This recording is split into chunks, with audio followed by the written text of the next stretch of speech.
Okay, test time.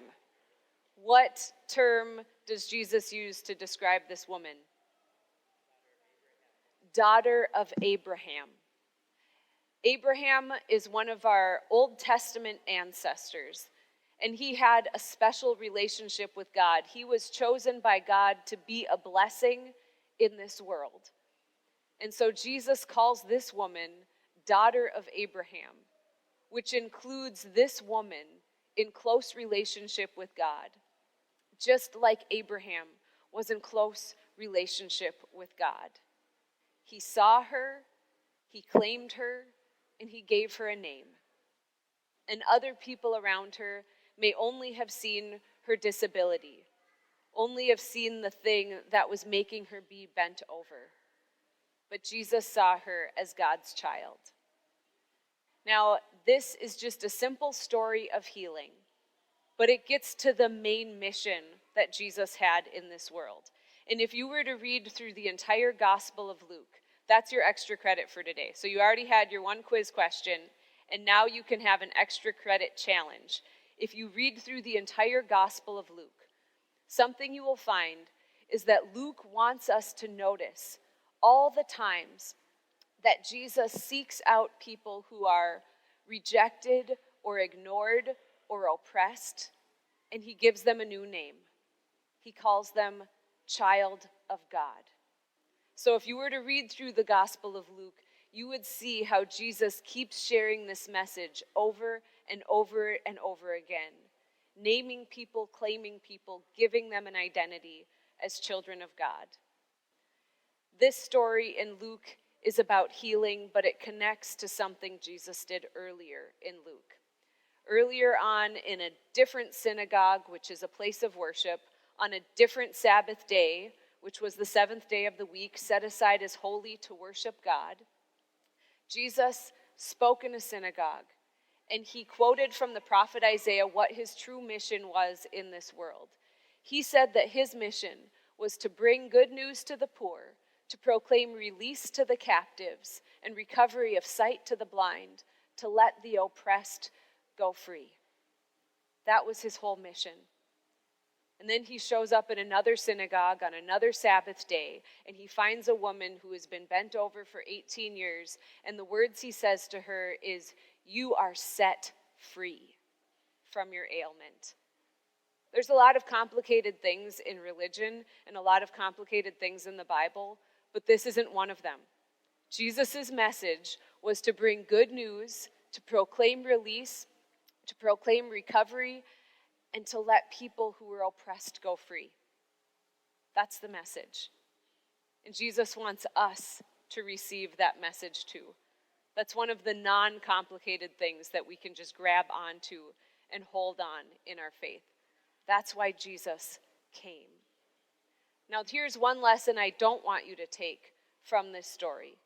I don't want you to take the lesson that you have to be somehow free of any sort of disability or struggle or limitation in order to be claimed by God's child, to be claimed as God's child. No, Jesus saw this woman as a daughter of Abraham in the state that she was in.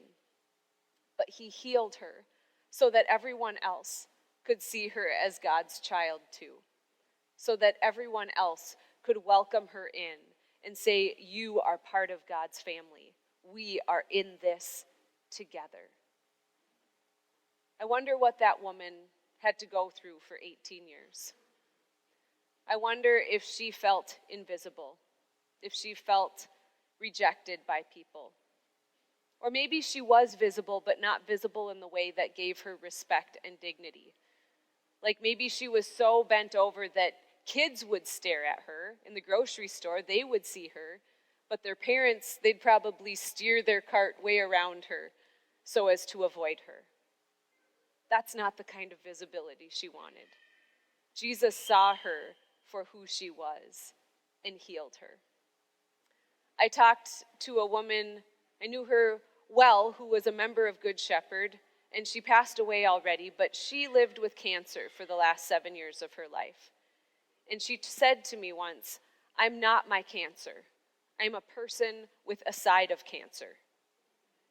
She knew that she was bigger than her cancer. Yes, her cancer was huge.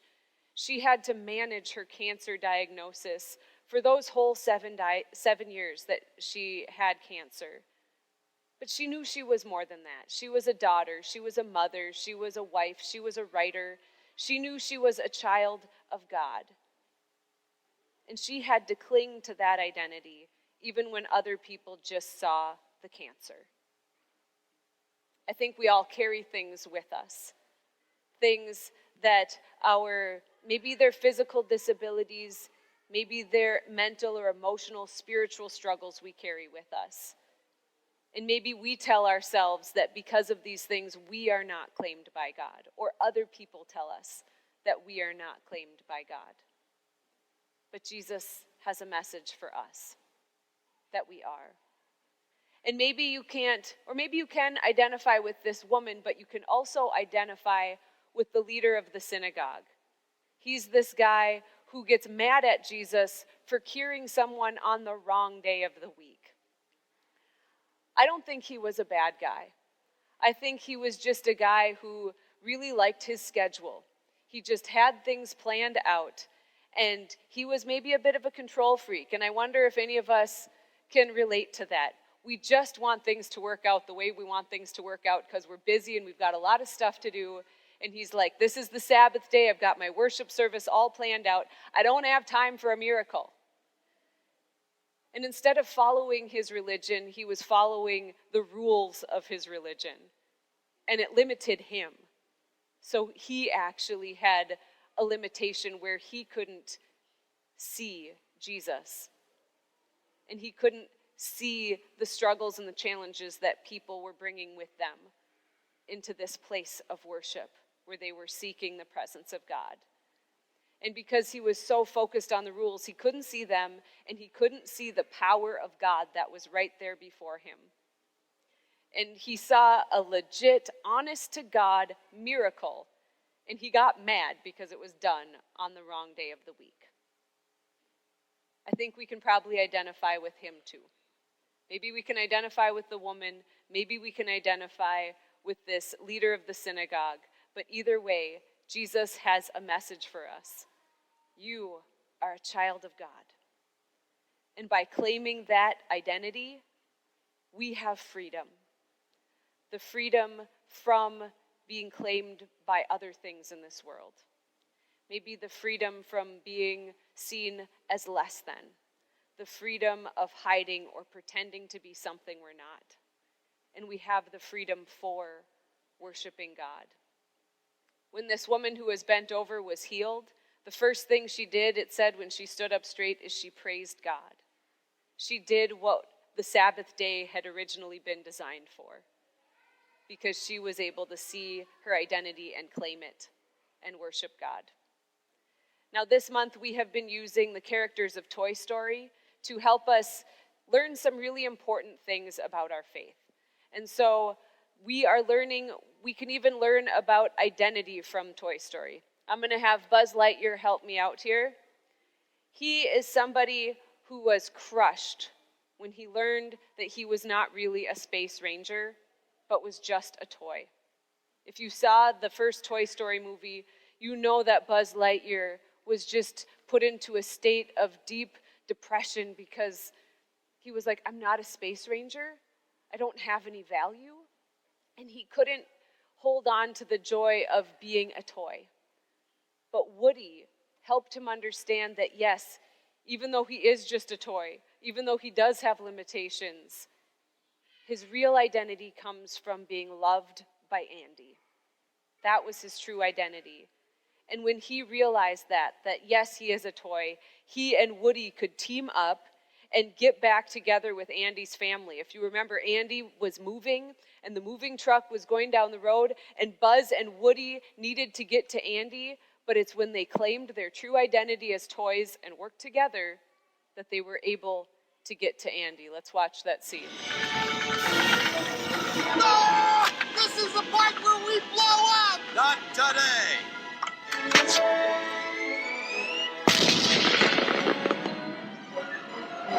Ah!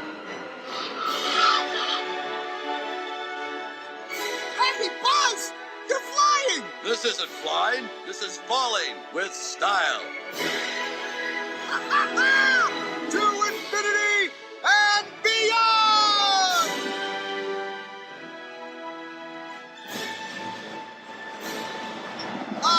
Buzz, we missed the truck! We're not aiming for the truck. Hey, wow! What is it? Woody! Buzz! Oh, great, you found them. Where were they? Here in the car! See? Now, what did I tell you? Right where you left them.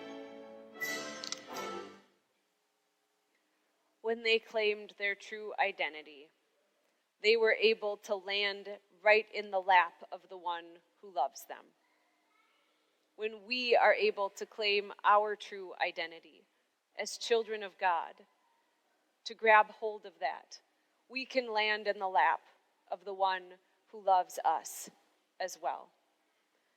We can be like that woman who is set free from her ailment so that she can give praise to God. We can be freed from pretending, freed from hiding, freed from being control freaks, and freed for worship, freed for being generous to others. Like this woman, I'm sure will be, because now she can understand what other people carry with them. And she can be free to have peace for her weary soul.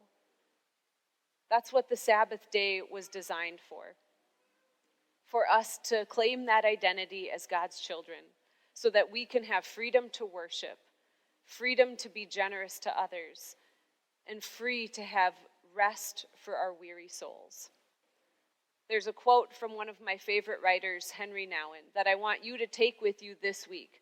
So maybe take a screenshot of it, and I think I even have a few yellow cards that you could take with you if you don't get a screenshot of it on your way out of worship.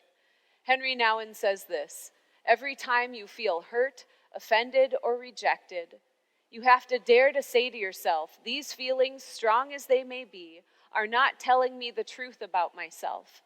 The truth, even though I cannot feel it right now, is that I am the chosen child of God, precious in God's eyes, called the beloved from all eternity, and held safe in an everlasting belief. Keep that with you this week, so that you can claim that identity as a child of God. Amen.